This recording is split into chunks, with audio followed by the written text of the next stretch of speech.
நம்ம வீட்டில் தெய்வீக சக்தி அதிகரிச்சதுன்னா நம்ம வாழ்க்கையில் இருக்கக்கூடிய எல்லா பிரச்சனைகளும் விலகி செல்லும் அப்படிங்கிறது பல பேரோட நம்பிக்கையா இருக்குது.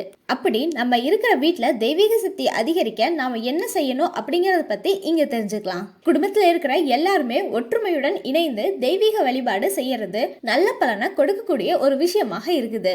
உதாரணத்துக்கு குடும்பத்தோட கோயிலுக்கு போயிட்டு வந்தா வீட்டில் சுபகாரியங்களோ இல்ல நன்மைகளோ நடக்கிறத நம்ம பார்த்துருக்குறோம். அதே மாதிரி குடும்பமா சேர்ந்து இறை வழிபாடு செய்யும் போது அங்க தெய்வ சக்தி அதிகரிக்குது அப்படிங்கிறது பாரம்பரிய நம்பிக்கையா இருக்குது. அதனால குடும்பத்துல இருக்கிற எல்லாரையும் கூப்பிட்டு நீங்க பூஜையில கலந்துக்கிறது சிறந்த பலனை கொடுக்கும். ஒரு நாளைக்கு 2 தடவை, அதாவது காலையிலயும் சாயந்தரமும் நீங்க விளக்கேற்றி வழிபாடு செய்ய வேண்டும். இப்படி தொடர்ந்து செஞ்சு வரும்போது உங்க வாழ்க்கையில இருக்க கஷ்டங்கள் எல்லாம் மெல்ல மெல்ல குறைவதை நீங்களே பார்க்கலாம். வீடு எப்போதுமே வாசமாக நறுமணத்தோட இருக்க வேண்டும். வீட்டுக்குள்ள நுழையும் போதே ஒரு நல்ல நறுமணம் வீசினா அங்க தெய்வ சக்தி அதிகரிக்க ஆரம்பிக்கும். அதனால பூஜை அறையில மட்டும் இல்லாம வீடு முழுவதும் சாம்பிராணி போடுவது, ஊதுபத்தி காட்டுறது போன்ற விஷயங்களை நீங்க செய்ய வேண்டும்.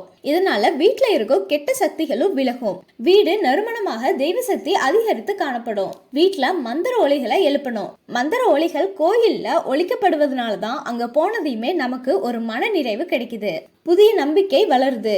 அது போல வீட்லயும் மந்திர ஒலிகள் ஒலிக்கப்பட்டா அதன் மூலம் எழக்கூடிய அதிர்வலைகள் தெய்வீக சக்தியை அதிகரிக்கும். அதனால நீங்க உங்களுக்கு தெரிஞ்ச மந்திரங்களை சத்தமாக உச்சரிச்சு பூஜை செய்யணும். நிறைய பேர் மனசுக்குள்ளேயே மந்திரங்களை சொல்லிக்கொண்டு பூஜை செய்யறத பார்த்துருக்குறோம். ஆனா அப்படி செய்யக்கூடாது. வீட்டில் உணவுப் பொருட்களோட பற்றாக்குறை இல்லாம பார்த்துக்கொள்ளணும். குறிப்பா பால், தயிர், உப்பு, ஊறுகாய் எப்பயுமே வீட்டில் இருந்துகிட்டே இருக்கணும். சமையலறைய சுத்தமாக வச்சிருக்கணும். நீங்க வீட்டில் பூஜை செய்யும் பொழுது சத்தமாக மந்திரங்களை சொல்லி உச்சரிக்க வேண்டும். அப்பதான் அதோட அதிர்வலைகள் தெய்வீக சக்தியை உங்க வீட்டில் அதிகரிக்க செய்யும். உங்களால அப்படி மந்திரங்களையோ பாடல்களையோ பாட முடியல அப்படின்னா அதை டிவியிலையோ இல்ல மொபைல்லையோ போட்டு விட்டுட்டு பூஜை செய்யலாம். இப்படி செய்யும் போது மந்திரங்களோட அதிர்வலைகள் உங்க வீட்டுல தெய்வீக சக்தியை அதிகரிக்க செய்யும்.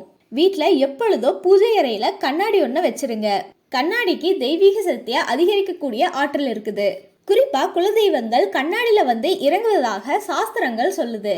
அதனாலதான் பூஜை அறையில சிறிய கண்ணாடி ஒன்ன வச்சிருக்கணும் அப்படின்னு சொல்றாங்க.